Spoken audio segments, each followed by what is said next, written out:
Winter Sleep, a hibernation story, written by Sean Taylor and Alex Morss. When it was summer, I stayed at Granny Sylvie's house. She knows lots of things, like the names of flowers and how to spot deer's footprints, and where to splash around the pond, climb a slope of green ferns, pass through oak trees with moss on one side, and find the secret glade. Butterflies fluttered, even though it was late.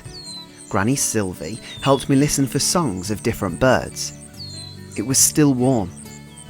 We stayed right into the summer magic of the night. And we kept so still, we saw the dormouse who lives there run up a hazel tree. When I went back to stay with Granny, it was winter. I asked her, "Can we go to the secret glade?" She said, "Yes, if you can find it." Everything was different. The pond was frozen hard. The ferns on the slope looked dead. The oak trees with moss on one side were all bony.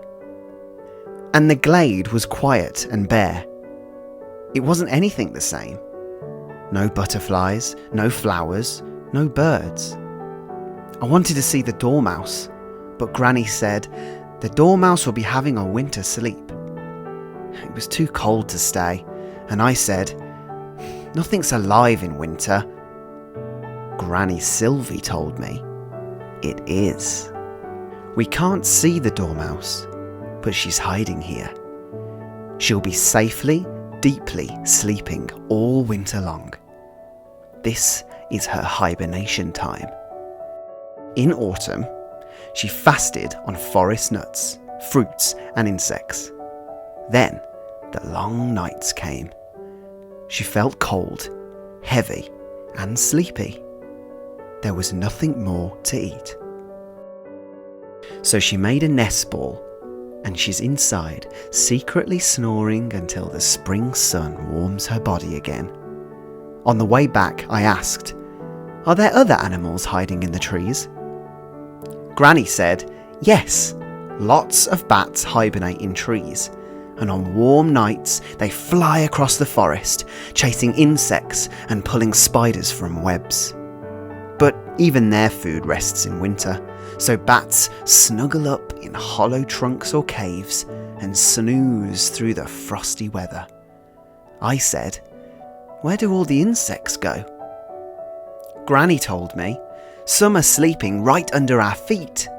The ground is frozen hard, but down below there are stag beetles waiting to come out. The queen bumblebee sleeps in a tiny tunnel. Some moths and butterflies hide underground, often wrapped up, waiting for spring. Mother earwigs look after their eggs until they hatch when spring comes." We were coming to the pond, so I asked, "What about in the water?" Granny said, "There's ice on top, but the pond life waits below. Before it froze, frogs dive down deep into slimy mud. Now they are still and breathing so slowly they seem dead. But when the water warms in the spring, we'll hear them croaking again." I said, "So all sorts of animals are having a winter sleep?" That's right, Granny Sylvie told me. Some even make a special home for winter. A bear builds a den deep in the woods, perhaps in a cave, an old tree trunk or hidden hollow.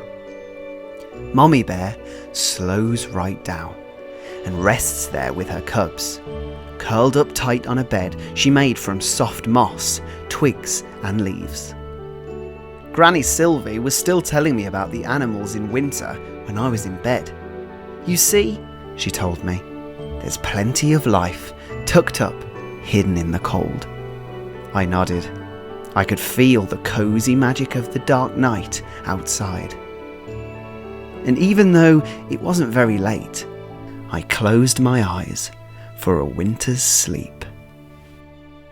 If you would like to find out more about hibernation, you can pick up your copy of Winter Sleep down in the description. Buying the book through our link will help support Book Hive.